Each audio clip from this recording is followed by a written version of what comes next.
Parashat Shavua, Parashat da semana, a porção da lei de Deus, da semana, do livro do Levítico, capítulo 23.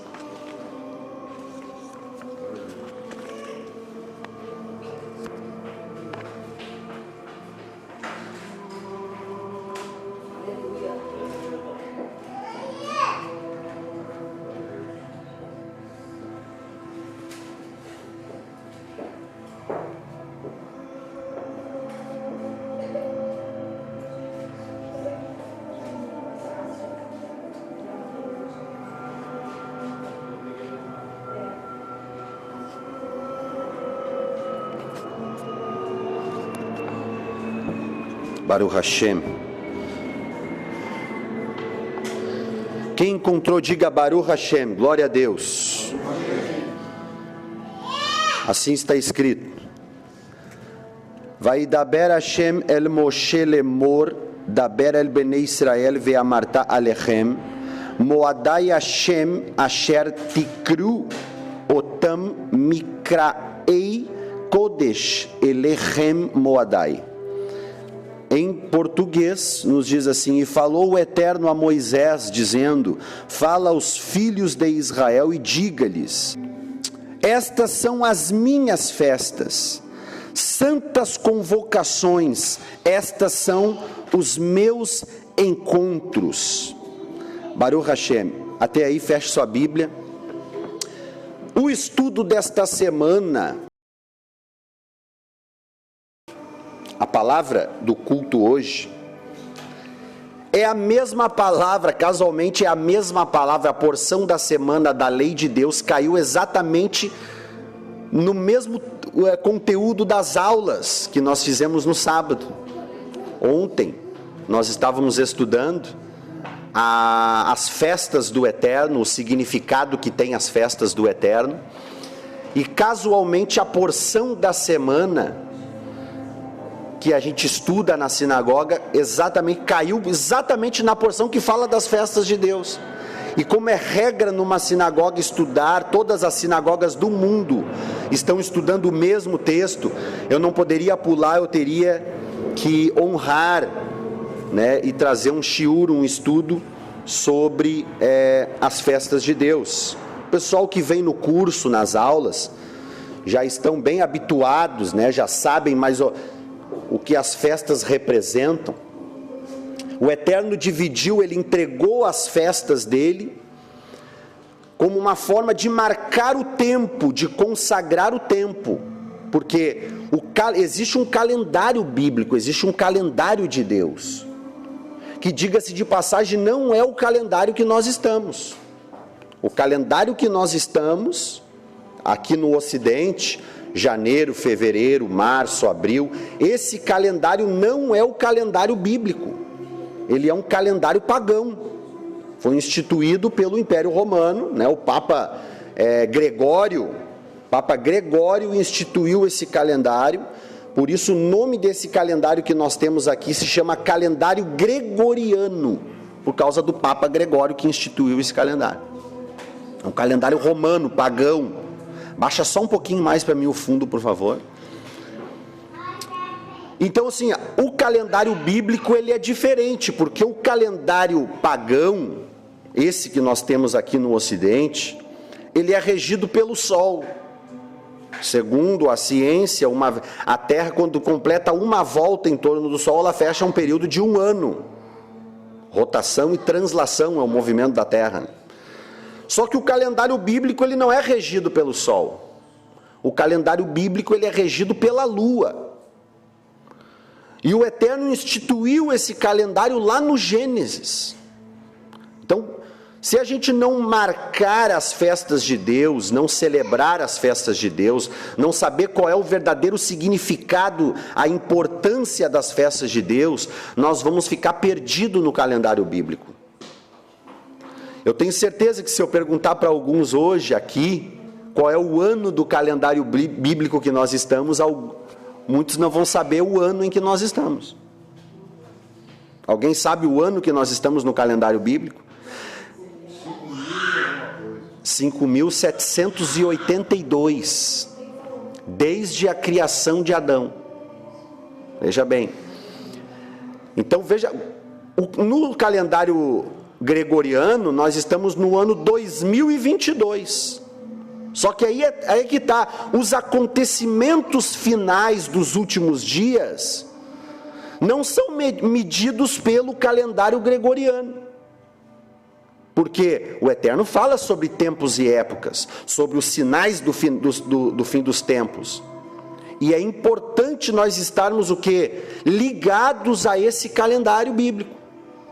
Porque senão nós vamos estar o quê? Perdido no relógio de Deus. A gente sabe que existe o tempo do homem, chamado de Cronos, e o Kairos, que é o tempo de Deus. Isso as pessoas sabem. Só que o que as pessoas não sabem é que o Kairos de Deus, ele é exatamente o calendário bíblico. Então, quando o Eterno ele institui o calendário bíblico, ele existe por causa de uma função, para que a gente possa detectar os sinais no fim dos tempos. Quando o Eterno vai criar os luminares no quarto dia, que é o sol e a lua, o Eterno vai dizer o seguinte: haja firmamento nos céus, né? Um vai governar o dia, o outro vai governar a noite, e aí ele vai dizer exatamente sobre a lua, ele vai dizer o seguinte: este luminar será para tempos, dias, meses, anos e estações. Só que a tradução em português está errado, porque a palavra no original não é estações. A palavra lá aparece moadim, que em língua hebraica quer dizer festas, encontros. Por quê? Porque as festas são tempos determinados por Deus para se encontrar com Deus. Em tempos determinados, nós nos encontramos com Deus de uma forma mais intensa através das festas. E isso não foi o homem que instituiu, isso foi o próprio Deus. Conforme nós lemos no livro do Levítico, aqui no capítulo 23, o Eterno vai dizer: estas são as minhas festas. Por quê? Porque tem muitas pessoas que dizem: isso é coisa de judeu. Judeu guarda estas festas. Eu não preciso guardar, eu não sou judeu. Só que o Eterno vai dizer no texto, ele diz no texto que nós lemos, que não são festas judaicas, são festas dele. É dele. E se nós pertencemos a esse Deus, nós temos o quê? Que praticar tudo aquilo que ele nos passou, que é para praticar. E ele vai dizer que são santas convocações. No mundo tradicional, eu falo no mundo secular, as pessoas quando chegam em datas religiosas, eles dizem: hoje é um dia santo. Por exemplo, na igreja católica, quando chega a sexta-feira santa, eles dizem: não, esse dia é sagrado, não pode comer carne vermelha. E eles dizem que é um dia sagrado, para eles é sagrado. Porém, para Deus, as datas sagradas são as datas que ele estipulou. Que ele diz: estas são as minhas festas, santas convocações serão. Ou seja, toda vez que nós nos encontramos com Deus nessas datas fixas, que rege o calendário bíblico, na verdade nós estamos nos encontrando com Deus. E a tradição judaica, sempre a Bíblia também vai nos ensinar, que quando chegava o período das festas bíblicas, Israel fazia peregrinação até a cidade sagrada, chegava diante do templo sagrado e lá adorava a Deus no templo. O Salmo 122, Terrilim 122, vai expressar bem isso que eu estou falando. Porque quando o rei Davi diz: alegrei-me quando me disseram, vamos à casa do Senhor. O contexto dessa palavra, desse cântico de Davi, é exatamente isso que eu estou falando. Porque provavelmente era um tempo de festa, e Israel fazia romaria até a cidade sagrada. Inclusive no mesmo salmo ele vai dizer: para lá é que sobem todas as tribos de Israel. Quando chegavam as festas bíblicas, Israel fazia o quê? Uma peregrinação, largava tudo o que estava fazendo, e fazia uma romaria até a cidade sagrada. Quando eles calculavam o tempo de viagem, porque as viagens eram muito perigosas, naquele tempo não havia veículos automotores, não havia avião, né, aeronave, eles faziam o que? As viagens por tração animal ou peregrinações a pé. Então, digamos que os povos que estavam nas cidades mais distantes, eles combinavam, tal dia nós vamos até o templo sagrado, vamos sair para dar tempo de chegar. Então o povo fazia uma romaria em bando, em grupos, por causa dos ladrões e salteadores. E o salmo, do Salmo 120 ao 134, vai aparecer em cima de cada salmo, vai dizer assim, cântico de romagem. Por quê? Porque esses salmos, do 120 ao 134, nada mais é do que a harpa, o inário do povo de Israel, quando fazia essas peregrinações, eles iam adorando a Deus no meio do deserto, até chegar no templo sagrado. Em algumas traduções, esses cânticos de romagem, esses salmos que eu falei, vai estar assim, cântico dos degraus. Por quê?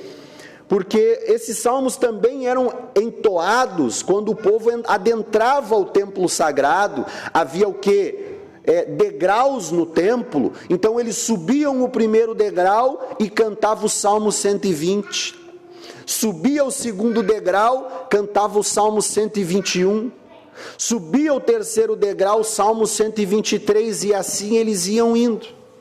Degrau por degrau, atravessava um deserto adorando a Deus. Quando chegava no templo, que se deparava com as portas e as escadarias do templo, para celebrar as festas que Deus ordenou, eles subiam degraus por degrau, ou seja, adorando ao nome do Senhor. E eu aprendo algo aqui, porque o povo de Israel adorava na travessia do deserto. Olha que interessante, quantas vezes nós passamos por deserto, e aqui eu aprendo algo com o povo de Israel. Não importa o deserto que nós estejamos passando, que nós venhamos adorar a Deus, entoar cânticos que exaltem o nome do Senhor em meio aos desertos da vida. Ou seja, e quando eles chegavam no templo sagrado, eu aprendo outra coisa, porque eles não tinham pressa de se achegar na presença de Deus. Eles subiam degrau por degrau, adorando e exaltando o nome do Senhor. Por quê? Porque para ter um relacionamento com Deus, para que a gente possa elevar o nosso relacionamento com Deus, não é da noite para o dia. É dia após dia, é busca após busca, é degrau por degrau. E aí é que está o problema de muita gente que Deus ama, porque essas pessoas querem subir 4 degraus de cada vez, querem subir correndo as escadarias, e é como se Deus estivesse falando assim, não, calma. Se você quer ter um relacionamento sólido, crescer na minha presença, é como se Deus estivesse falando isso, tem que ser degrau por degrau, fase por fase. A pessoa vai se elevando, e a pessoa vai tendo cada vez mais intimidade, até chegar no pátio do templo, e ali está no que? Debaixo da sombra do Onipotente. Naquele tempo, o templo sagrado, ele ficava virado, para o nascer do sol. E quando o sol começava a se pôr no horizonte na tarde, o alpendre do templo fazia sombra.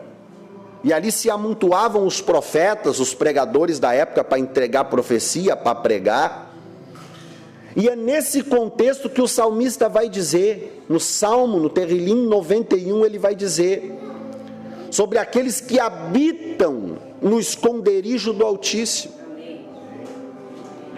Aqueles que estão debaixo da sombra do Onipotente. Você conhece esse salmo, né? A Bíblia vai dizer o quê? Aqueles que estão debaixo da sombra do Onipotente, debaixo da presença de Deus, ou seja, na casa do Eterno. E o salmista também vai dizer no Salmo 122 que é ali que o Senhor ordena a bênção e a vida para sempre. É no congregar, é na presença de Deus, é guardando os mandamentos de Deus, porque o Eterno vai dizer lá no livro do Deuteronômio, que aquele que obedece os mandamentos de Deus, esse vive. O Eterno diz: eis que coloquei 2 caminhos diante de vós, o da bênção e o da maldição. Lembra? Que as maldições foram citadas do monte Ebal à esquerda, ou melhor, da sua esquerda, né, aqui.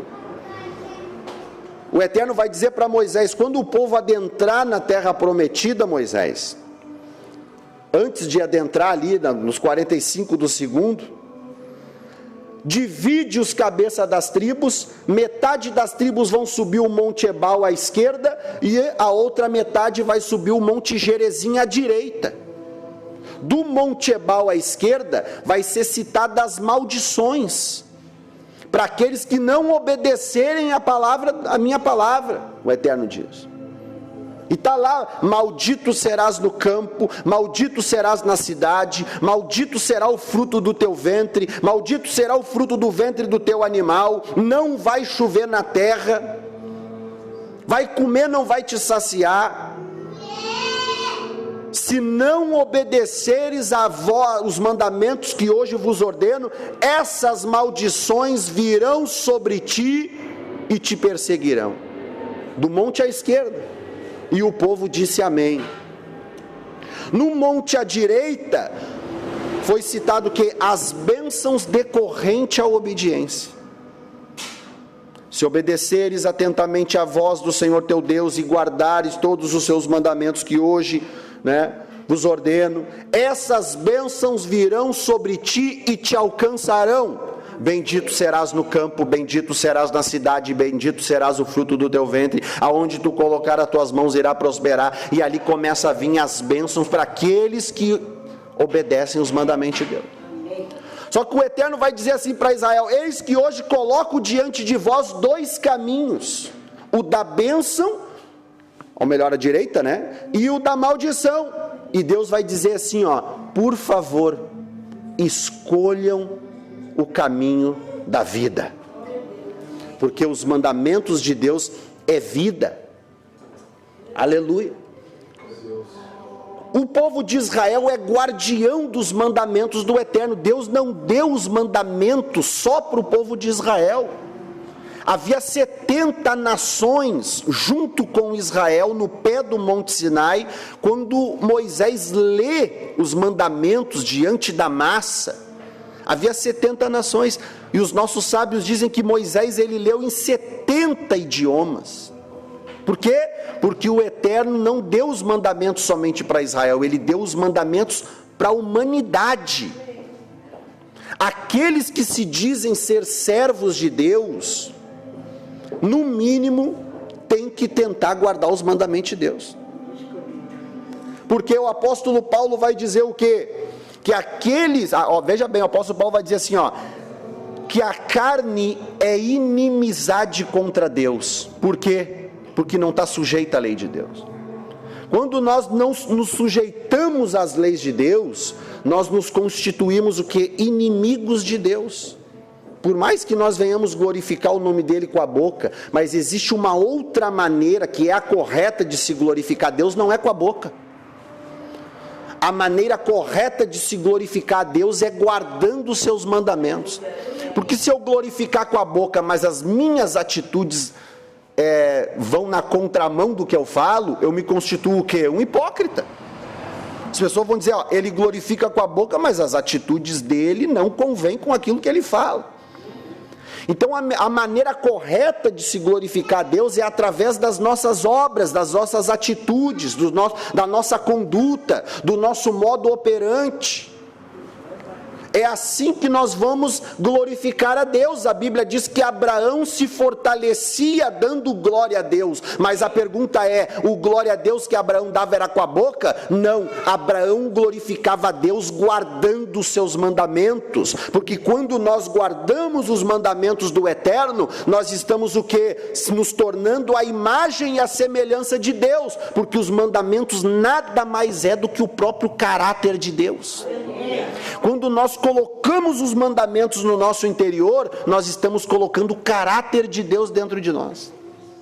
E dentro desse grupo de 613 mandamentos, que são divididos em mitzvot, que é mandamentos, mishpatim, que é juízos, e também hukim, que é estatutos, divididos. Há mandamentos que é só para sacerdotes, outros mandamentos que é só para a tribo de Levi, outros mandamentos que é para o povo de Israel, outros mandamentos que são só para as mulheres, outros só para os homens.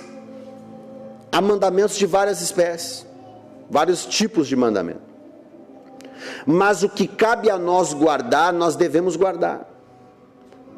E se nós queremos nos elevar mais na santidade, na intimidade com Deus, nós temos que guardar até aquilo que não foi prescrito para nós. Porque conforme, quanto mais próximo do Eterno, mais Deus vai elevar o nível. Se o sacerdote, veja bem, tem o povo de Israel, dentro do povo de Israel das 12 tribos, existe uma tribo que é separada, para o quê? Para ministrar diante do Eterno, a tribo de Levi. Dentro da tribo de Levi existem os sacerdotes, nem todos os levitas são sacerdotes. Não basta só ser da tribo de Levi, tem que ser filho de Arão, descendente de Arão, irmão de Moisés. Então existem mandamentos mais rigorosos para esse grupo. E existem mandamentos mais rigorosos ainda para o sumo sacerdote, que é o sacerdote dos sacerdotes.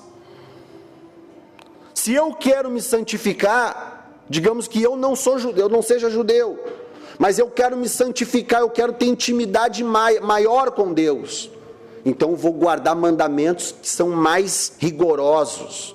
E quanto mais nós vamos afunilando o caminho, mais santidade, mais elevação espiritual. Por isso que Yeshua vai dizer que se nós fizer somente aquilo que nos é ordenado, somos que? Servos inúteis.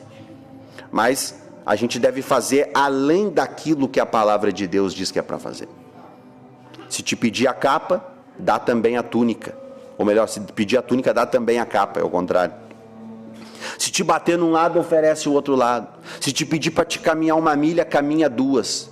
Ou seja, o que Yeshua está falando? Se Deus está falando para você que você tem que amar o teu próximo como a ti mesmo, olha, vou dar um exemplo. O mandamento é: ama o teu próximo como a ti mesmo.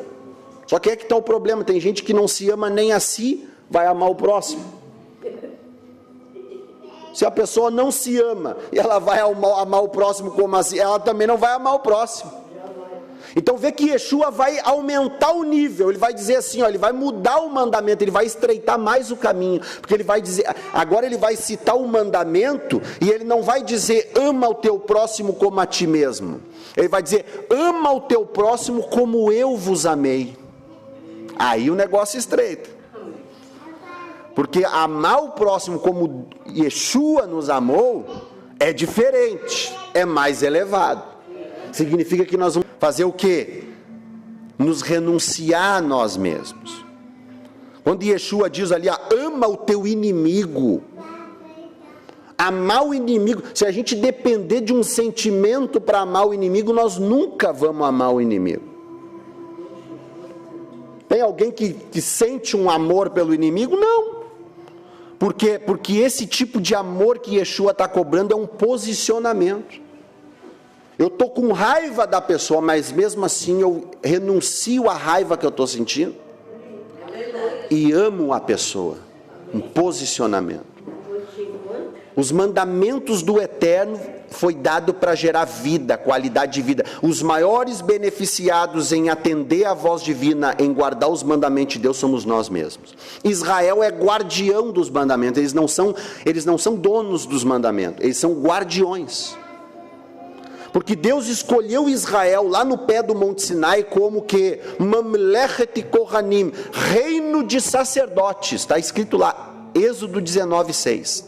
Diga para o povo, Moisés, que eles são para mim, que Israel é para mim um reino de sacerdotes, ou seja, dentre as nações da terra, Deus escolheu a semente de Abraão, seu amigo, para ser o que? Representante diante de Deus como uma nação sacerdotal, representando todas as famílias da terra.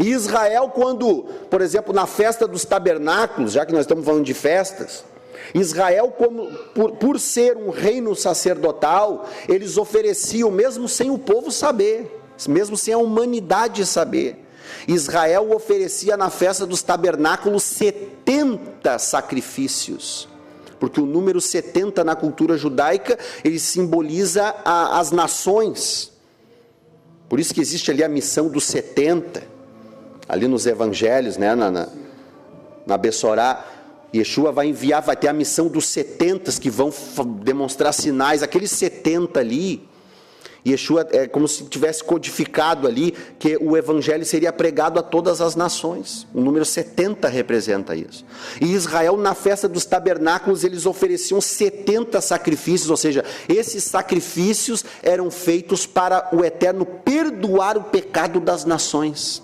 mesmo sem as nações ter ciência do mandamento de Deus. Israel, atuando como uma nação sacerdotal, oferecia sacrifícios diante do Eterno. Por isso que os mandamentos não são do povo judeu, os mandamentos são do Eterno, as festas são do Eterno, não são do povo judeu. Então aquele papo de que isso daí é coisa de judeu, é balela. O povo de Deus guarda aquilo que é de Deus.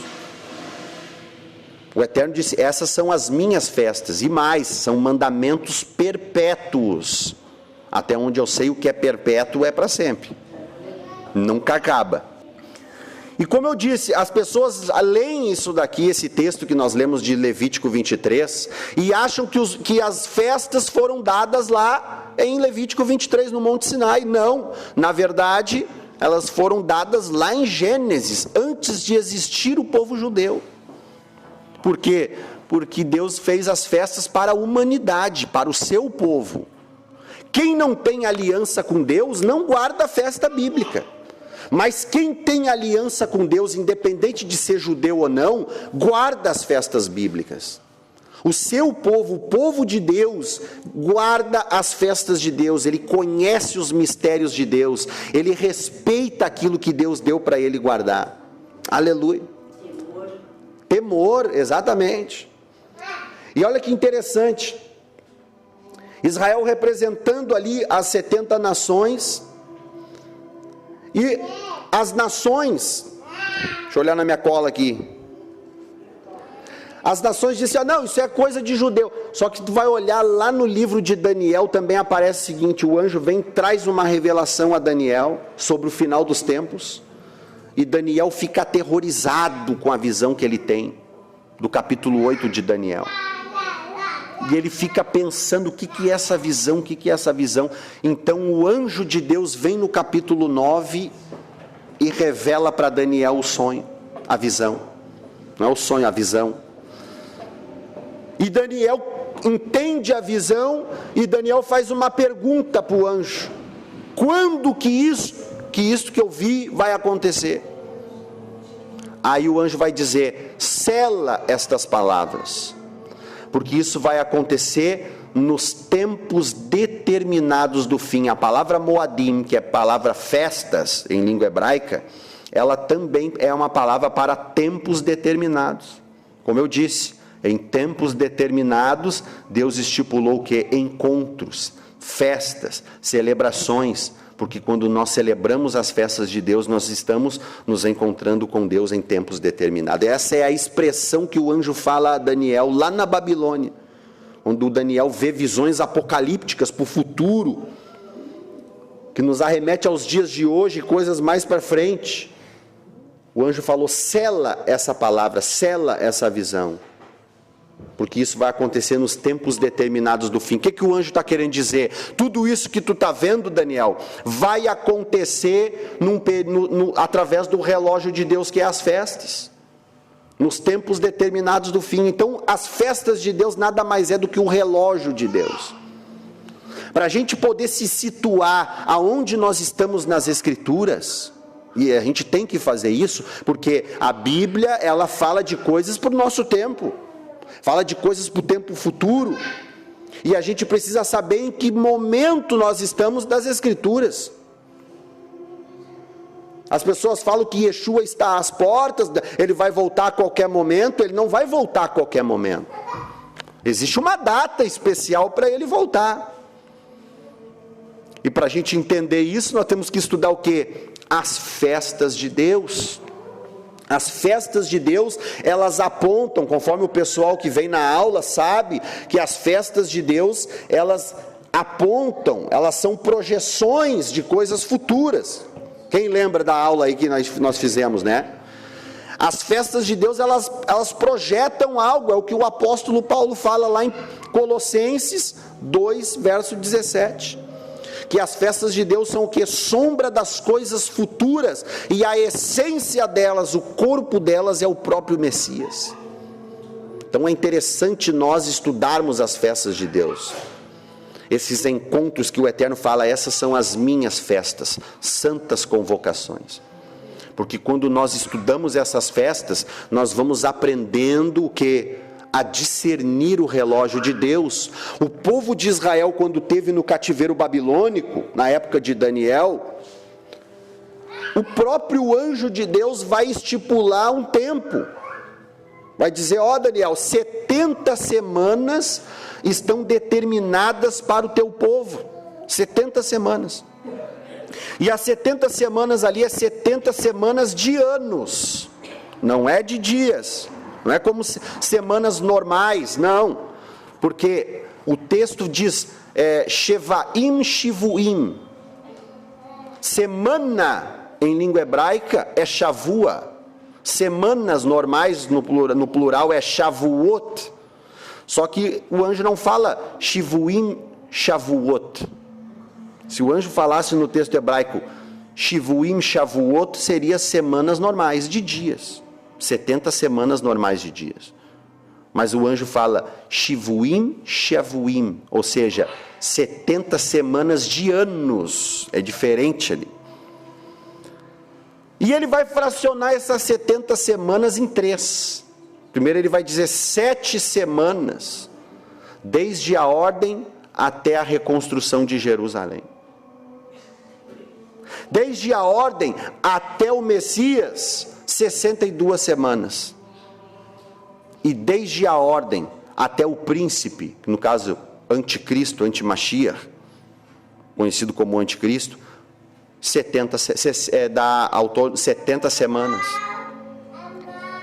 Só que o anjo vai dizer o seguinte: 7 semanas desde a ordem até a reconstrução de Jerusalém. O que o anjo está dizendo? Daniel, vocês vão celebrar um ciclo de festas do Eterno. Quando completar esse ciclo de todas as festas de Deus, vocês vão reconstruir Jerusalém, ou seja, vocês vão ser libertos do cativeiro babilônico. Porque Israel estava numa nação pagã, distante do templo sagrado, havia sido destruído. E Israel precisava se situar no meio da Babilônia. Em que tempo nós estamos? Quanto tempo falta para a nossa libertação? Então Daniel tem a visão e o anjo fala: 7 semanas até a reconstrução de Jerusalém. Por que o anjo fala 7 semanas? Veja bem, o Eterno dividiu as festas dele em festas semanais, festas mensais, festas anuais, festas de 7 em 7 anos e festas de 50 em 50 anos. Festas semanais, Shabat, sábado. Festas mensais, Rosh Hodesh, a lua nova, porque a lua nova vai marcar a transição de um mês para o outro. O calendário bíblico é regido pela lua. Festas anuais, Páscoa, festa dos tabernáculos, festa do Pentecoste, Yom Kippur. Festas de 7 em 7 anos, Shemitah, ano sabático. O povo produzia 6 anos na terra, no 7º ano não podia produzir. No 7º ano a terra tinha que descansar. Inclusive Israel foi para o cativeiro babilônico por 70 anos, por causa dos 70 anos sabáticos que eles não fizeram a terra descansar. Jeremias fala sobre isso. Então veja bem, olha o mandamento de Deus, vocês vão semear 6 anos. No 6º ano, eu vou fazer a terra produzir o triplo. Porque no 7º ano vocês vão descansar a terra, e vocês têm que ter o que comer no 7º ano. Então o Eterno fazia um milagre, ele fazia a terra produzir 3 vezes mais do que o de costume. Ou seja, essa provisão triplicada servia para Israel poder comer no 6º ano, poder comer no 7º ano, que é o ano de descanso da terra, e ainda comer no outro ano que eles vão ter que semear. Então até crescer eles têm que ter comida. Então Deus dava 3 vezes. Só que isso aqui que o povo de Israel fazia, quando chegava no 6º ano, Deus dava o triplo da bênção na terra, e aí eles pegavam aquela bênção, em vez de fazer a terra descansar, eles iam lá no outro ano e semeavam de novo a terra. Ou seja, eles estavam fazendo Deus de bobo. Deus abençoando eles no 6º ano, e eles mesmo assim lá, o olho maior que a cara, como se diz. A ganância. E aí, esse é o problema. A Bíblia não condena a gente ter bens, riqueza. A Bíblia condena a forma que a gente adquire as riquezas. Porque a Bíblia vai dizer o que? A gente sabe, dinheiro é importante para a gente poder cumprir mandamento, para a manutenção da casa de Deus, para a manutenção da nossa vida diária. A gente tem que ter vestimenta, vestuário, a gente tem que comer, a gente tem que pagar conta. O dinheiro é importante para quem tem família, tem que ter uma estrutura financeira. O dinheiro é importante, mas a Bíblia vai dizer que o amor ao dinheiro, ter dinheiro não é pecado. Ter dinheiro não é pecado. O amor ao dinheiro é a raiz de todos os males. Paulo vai falar sobre isso. E aí Paulo vai dizer, então, a avareza, vai chamar o avarento, sabe de quê? Idólatra. Paulo compara o avarento com o idólatra. Por isso que nós vamos ver Yeshua falando, ninguém pode servir a 2 senhores. Ou vai amar um, vai rejeitar o outro, e vice-versa. E no fim ele vai dizer, ninguém pode amar a Deus e a Mamon. Mamon é um shed, é um demônio da avareza. E as pessoas atrás do dinheiro, as pessoas se submetem a fazer coisas que não agradam a Deus. Se arriscam às vezes assaltando o banco, traficando, dando golpe nas pessoas. Isso daí é perigoso. E Israel estava nesse caminho, por quê? Porque Israel, ele quebrava, veja bem, você vai me entender, Deus dava a bênção triplicada no 6º ano, Deus dava a bênção triplicada, no 7º ano ele semeava de novo, e Deus falou, não é para semear no 7º ano.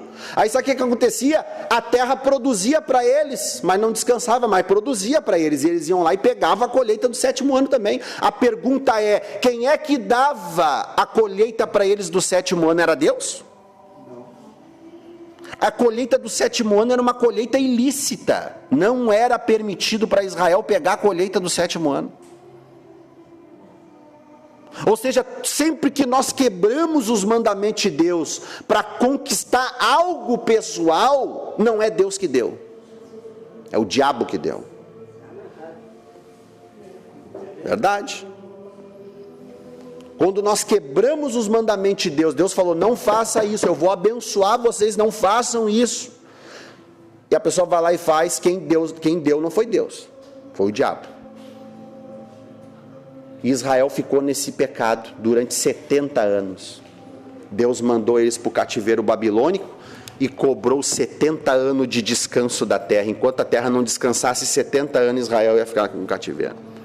E às vezes a gente se pergunta por que nós estamos passando por isso, por que eu passo por essa luta, por que eu passo por esse perrengue, porque Deus está falando não faça, e a pessoa vai lá, teima e faz, e depois questiona Deus por que passa por certos perrengues na vida.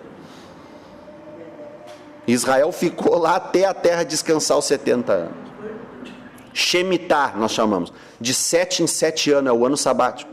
Só que, veja que interessante, a cada 7 anos sabático, veja, se o ano sabático é de 7 em 7 anos, 7 vezes a festa do ano sabático, que no caso daria 7 vezes 7, 49, a cada 49 anos, no 50º ano, entrava uma outra festa de Deus, que é de 50 e 50 anos, chamada de Iovel, que é jubileu.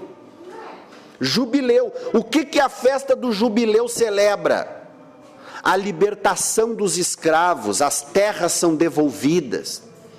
Se uma pessoa ficava devendo, fazia um empréstimo e não tinha com que pagar, a lei dizia, não tem com que pagar, vai trabalhar até pagar a dívida.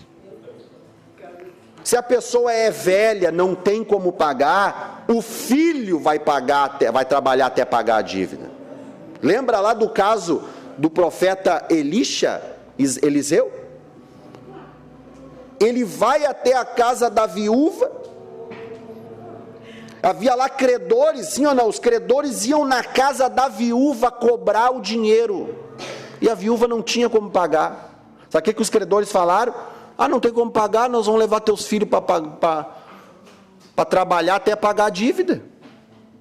E a mulher ficou preocupada, porque agora vão levar meus filhos como escravo, e Deus manda o profeta. Isso é interessante. Por que Deus mandou o profeta socorrer aquela viúva? Quando o profeta Eliseu chega na casa da viúva, a viúva diz assim, para o profeta, tu sabe bem que o meu marido, que é falecido no caso, senão não seria viúva, obviamente, ele temia ao Senhor. Quem era o marido dessa mulher? Alguém sabe? Obadias.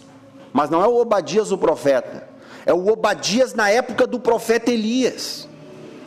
O Obadias, aquele que quando Acabe começou a perseguir os profetas de Deus, Acabe e Jezabel, a Bíblia vai dizer que existia um homem chamado Obadias, e este homem escondeu os profetas de Deus nas cavernas, e sustentava os profetas de Deus com pão e água, sim ou não? Conhece essa passagem? Só que a pergunta é, da onde que esse Obadias tirou de tanto dinheiro para abençoar, para socorrer os profetas de Deus? Ele fez um empréstimo. A tradição judaica vai dizer que ele fez um empréstimo para socorrer a obra de Deus. A obra de Deus não pode parar. Acabe e Jezabel estão matando todos os profetas, e os profetas de Deus não podem morrer. Ele botou na caverna, fez um empréstimo, e com o dinheiro do empréstimo ele socorreu os profetas de Deus na caverna escondido. Só que aí deu um problema. O homem morreu, não conseguiu pagar a dívida ficou, e agora a família da mulher está sendo oprimida pelos credores. Ou seja, eu não quero saber que teu marido morreu, ele pegou dinheiro para sustentar profeta. Vai na conversa de rabino, vai na conversa de pastor, que quer fazer empréstimo para ajudar na obra de Deus, cai na conversa de rabino. Teu marido morreu, está devendo, quer saber? Nós vamos levar, a lei diz que a gente pode pegar os teus filhos, e eles vão trabalhar como escravo até pagar a dívida. E a mulher estava aflita, porque os filhos iam ser levados como escravo. Só que Deus, que não deve nada para ninguém, viu o quê? Que a família do homem que honrou os profetas dele estava em socorro, estava em aflição. O homem morreu, ficou a dívida, agora os credores estão ali, oprimindo a família do homem que socorreu os profetas de Deus. O que Deus fez? Não. Agora quem vai socorrer não é ele que vai socorrer os meus profetas, é ao contrário, os meus profetas que vai socorrer a família dele.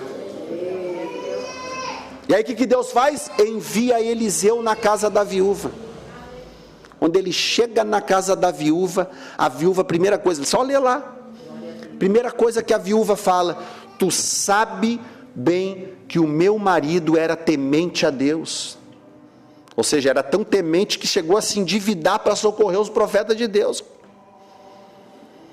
Eliseu, como provisão de Deus na vida daquela mulher aflita financeiramente, falou: o que tu tem em casa? Eu tenho umas vasilhas, tenho um pouquinho de azeite. Vai agora e pede na vizinhança vasilhas, e não poucas. Imagina aquela mulher pedindo vasilha para os vizinhos. Encheu a casa de vasilha. Aí o profeta falou: pega aquele pote, aquela botija que tem o teu azeite, e deita sobre o primeiro vaso. E aí a mulher deitou o azeite, e o azeite encheu o primeiro, encheu o segundo, encheu 5 vasos, encheu 10 vasos, encheu 20 vasos, encheu 30 botija, encheu 50 botija, encheu 100 botija, encheu muitas botijas. Enquanto tinha vaso vazio, enquanto tinha vaso na casa, o azeite não parava de ser derramado. Não, você não entendeu, eu vou baixar o nível da mensagem. Enquanto tiver vaso na casa, o azeite não para de ser derramado. Aleluia. Tem alguém aí? Deixa eu ver onde estão os vasos, deixa eu ver onde estão as botijas, deixa eu ver onde estão os recipientes. Só aqueles que querem azeite de Deus, por favor, se manifeste nesse lugar. Aleluia, glorifica a Deus. Aleluia. Quando acabou o último vaso, o azeite cessou. Aí interessante que o profeta vai dizer assim, ó: agora sim, tu vai pegar esse azeite, vai vender o azeite, vai pagar tua dívida e vai viver do resto. Ou seja, o azeite que o Eterno multiplicou na casa daquela viúva, era um azeite que não era o azeite suficiente só para pagar a dívida da mulher, não. Era um azeite que ia pagar a dívida da mulher e ainda ia dar abastecimento para a mulher por muitos anos. Aquela mulher abriu, sabe o que? Uma loja de azeite. E o azeite era algo caríssimo naqueles dias. Caríssimo. Por quê? Porque o azeite era usado desde para fazer comida, era usado para fazer perfume. Eles botavam os azeites dentro das botijas e enchia de pétalas de rosa, botava uma tampa em cima e deixava ali o azeite curtindo das pétalas. O azeite, ele tem uma propriedade de o que? Extrair, de absorver o cheiro, o gosto das coisas. Então eles faziam unguento, faziam perfumes, especiaria de perfumista, tudo com azeite. O azeite era usado para fazer comida, para fazer perfume, era usado para passar nas feridas como remédio, era usado para fazer o que? Alumiar o recipiente no candeeiro. O azeite era usado para muitas coisas. Imagina, a mulher vendeu, pagou a dívida e ainda viveu do resto. Ou seja, o Eterno abençoou, socorreu a mulher. Olha que interessante isso. A viúva. Por quê? Porque Deus não deixa de socorrer aqueles que se comprometem com a obra dele, com aqueles que temem a ele. Obadias, homem temente a Deus, e temer a Deus é guardar os seus mandamentos. Aleluia. Nossa, o horário passou voando. As festas bíblicas, por exemplo, elas não foram instituídas em Levítico 23, elas já existiam lá no Gênesis. Inclusive Abraão guardava as festas de Deus. A palavra, quando lá em Bereshit, Gênesis 18, que vai aparecer os 3 anjos para Abraão. Abraão recém tinha feito a circuncisão, a Brit Milá. Ele estava no pior dia, no 3º dia, depois da circuncisão, é o pior que tem, porque inflama, dá febre. Abraão estava doente naquele dia. Deus enviou 3 anjos para Abraão, e a Bíblia vai dizer que Abraão coloca o que? Corre, recepciona aqueles 3 anjos, coloca debaixo do carvalho, bota uma mesa, oferece um banquete para eles, pão, água, carne, eles comem. E aí então o anjo vai dizer para Abraão: onde está Sara, tua mulher? Abraão diz: está na tenda. O anjo falou: daqui 1 ano nós vamos voltar, eu virei a ti, e Sara, tua mulher, terá um filho.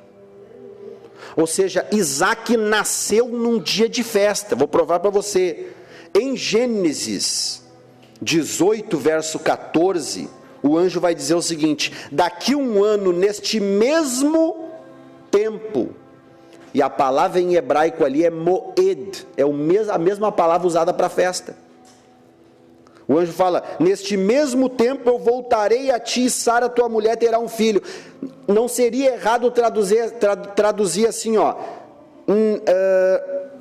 daqui 1 ano, nesta mesma festa, moed. Não seria errado traduzir assim. Eu voltarei a ti, e Sara, tua mulher, terá um filho. Ou seja, que festa era aquela que Abraão estava celebrando? E o anjo vai dizer: ó, nesta mesma festa, nesse mesmo encontro. Lembra que as festas são encontro com Deus? Será que foi à toa que os anjos foram lá se encontrar com Abraão naquele deserto? Abraão estava celebrando a festa de encontro ao Eterno. E a festa, tudo indica que era festa de Páscoa.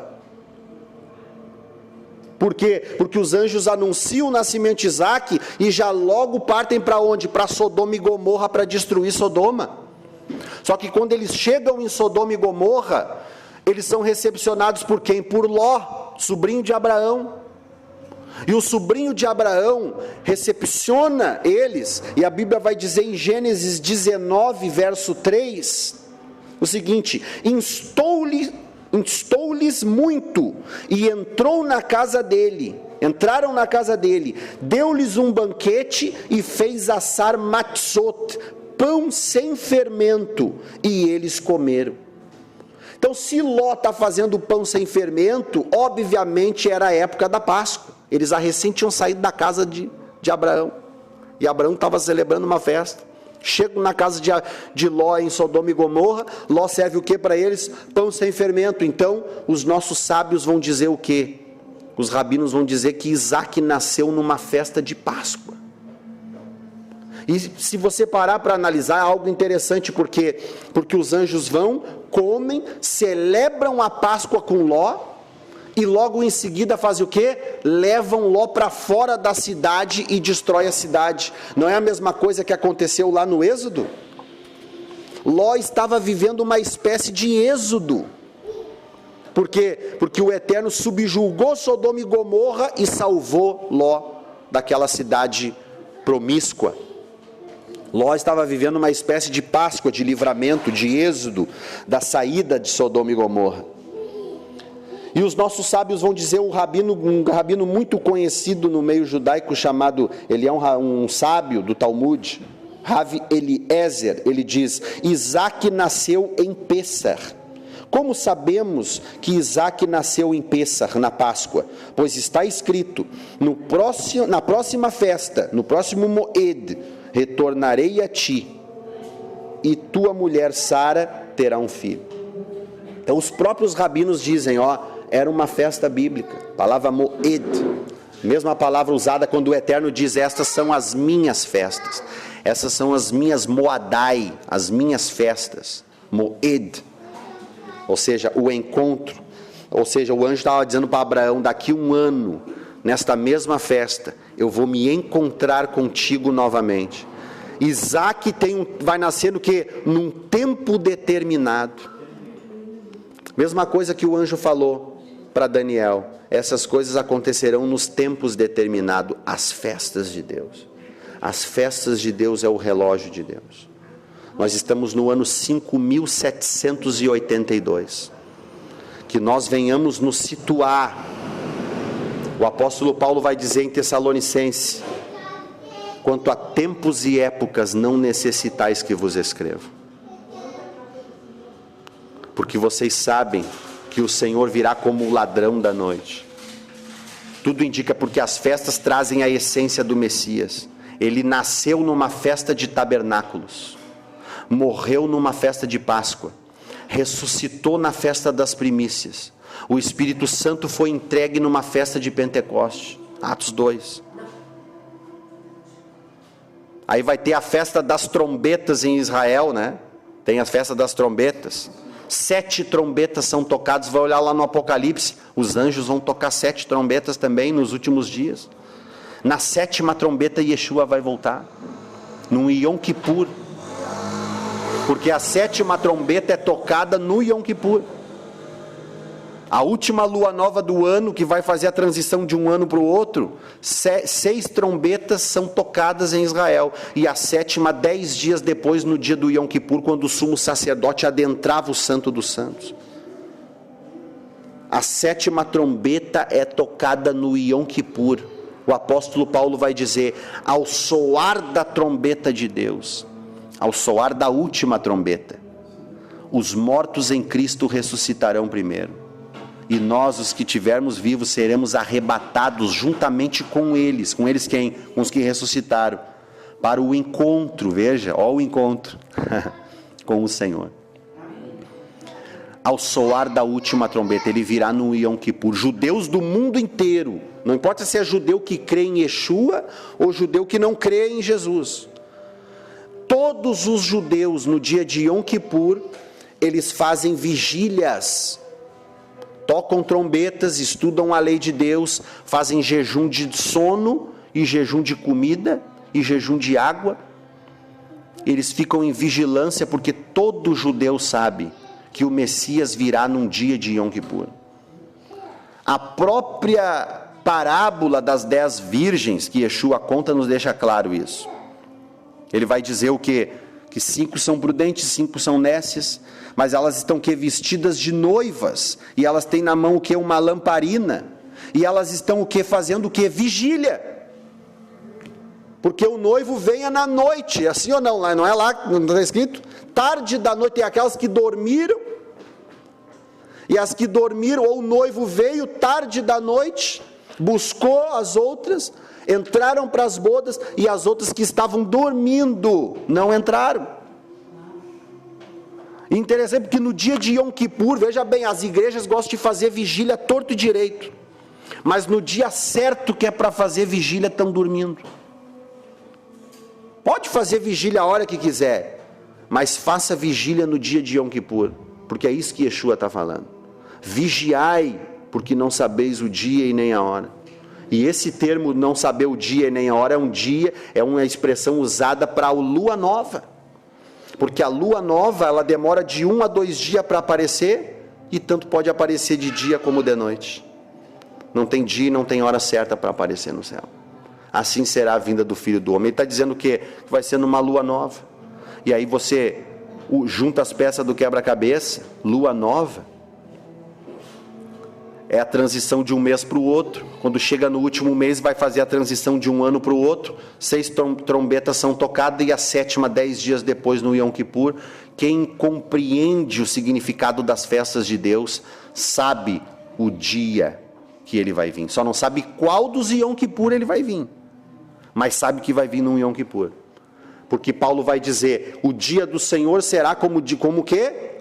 Ele virá como ladrão, o ladrão da noite. Só que não é o ladrão convencional, nós já estudamos isso aqui. É o ladrão que era o nome do sacerdote que fiscalizava os outros sacerdotes. O nome desse sacerdote, chamado entre eles, era o ladrão da noite, porque ele chegava no meio da madrugada. Se o sacerdote estivesse dormindo, ele botava fogo nas vestes do sacerdote. O sacerdote acordava com a roupa pegando fogo, e para se livrar do fogo, ele se despia das suas vestes, e ele acaba expondo a sua nudez. E Yeshua vai dizer lá no Apocalipse, dizendo: eis que venho como um ladrão, bem-aventurado é aquele que guarda as suas vestes, para que não seja exposta a vergonha da sua nudez. Esse ladrão da noite, que todo mundo acha que vai pegar todo mundo de surpresa, não vai pegar aqueles que guardam as festas de Deus de surpresa. Porque Paulo vai dizer, ele vai vir como o ladrão da noite, mas ele vai dizer: mas vós não estáis em trevas, para que aquele dia vos surpreenda como um ladrão. O povo de Deus não vai ser surpreendido, porque Noé, quando entrou na arca, Yeshua falou, como nos dias de Noé, assim será a vinda do Filho do Homem. As pessoas comiam, bebiam, casavam, se davam-se em casamento, até que veio o dilúvio e levou a todos. Só que a pergunta é, Noé e a sua família estavam desapercebidos? Não estavam. A família de Noé e Noé estavam dentro da arca esperando o dilúvio. Quem estava desapercebido era o povo. Yeshua falou, como nos dias de Noé, assim será a vinda do Filho do Homem. E as pessoas estão desapercebidas do relógio de Deus. As pessoas estão vivendo as suas vidas, estão comendo, estão bebendo, estão se casando, estão vivendo as suas vidas normais, mas estão desligadas do relógio de Deus. E Deus entregou as festas para que a gente pudesse se situar e entender os sinais da vinda do seu Filho. Por isso que ele disse lá no Gênesis, esse luminar será para sinal entre dias, anos e Moadim e festas. Sinais. Inclusive, o profeta vai dizer o quê? Que no final a lua vai ficar o quê? Vermelha, de sangue. Vai acontecer fenômenos com esse astro que rege o calendário bíblico. Yeshua vai dizer, o sol não dará mais o seu brilho, as estrelas cairão do seu firmamento, o céu será recolhido como um pergaminho, e o sinal do Filho do Homem aparecerá no céu. Para a gente poder saber, discernir o tempo, nós temos que estar situados através do relógio de Deus, guardando as festas, porque as festas projetam algo, irmãos. E assim como 50 anos se passava para encerrar, quando completava o ciclo de festas, a última era o jubileu de 50 e 50 anos. As terras eram devolvidas. Lembra do filho da viúva? Se eles tivessem sido levados escravo, eles iam trabalhar até pagar a dívida. Quando chegasse o jubileu, imagine, que na festa do jubileu as terras são devolvidas, os escravos são libertos. Se a pessoa faz um empréstimo, não tem filho, não tem como pagar, as terras são o que? Arrendada. Não são nem arrendadas, elas são tomadas dos credores, e eles vão usar a terra da pessoa para poder até pagar a dívida. Depois que pagou a dívida, eles devolvem a terra. Se tem filho, os filhos vão trabalhar e depois são libertos. Olha o que o anjo está falando para Daniel.